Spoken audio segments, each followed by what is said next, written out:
หมวกให้ยาไล่ฮะตายนะ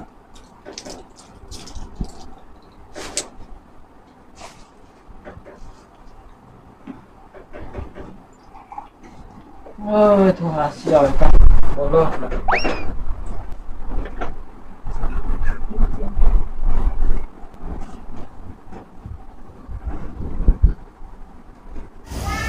คนหลายสม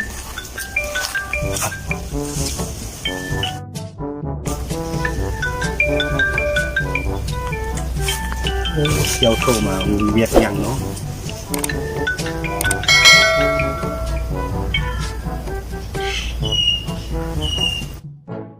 โหลเสี่ยวคอยมีเรื่องที่สารพัดโต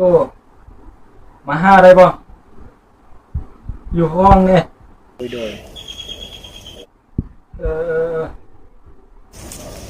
จักน้อยไปเด้อเสี่ยวเด้อเดี๋ยวพบกันมาช่วยตายละสองนี้ละ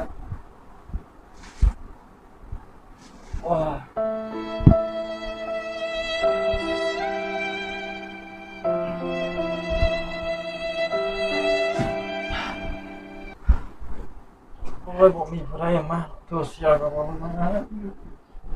A few moments later. เกี่ยว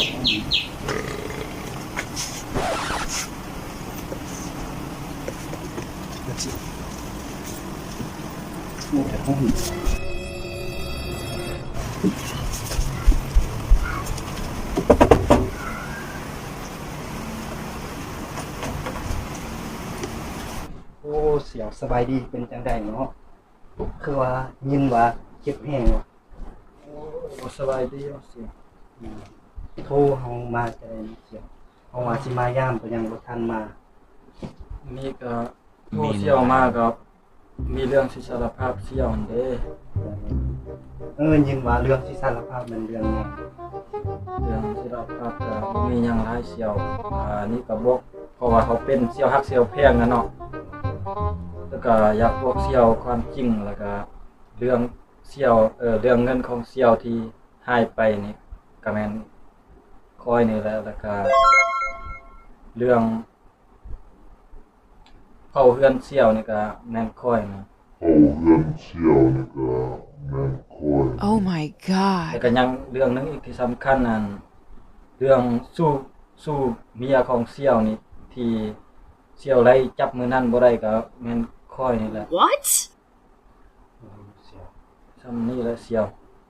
โดยเสียวบ่เป็นหยังดอกเสียวบ่เป็นหยังมือกันเสียวกันเสียวแฟนแต่ยังบ่โกรธก็เสียวยังบ่เป็นหยังเสียวแต่คือก่อนเสียวสิจากไปกูก็มีเรื่องสิสารภาพเสียวคือกันก็คือว่ายาพิษที่เสียวได้กินมื้อวานนี้ก็แม่นสิมือคอยคือกันยาพิษที่เสียวได้กินมื้อวานนี้ก็แม่นสิมือคอยคือกันแม่นมึงซะบ่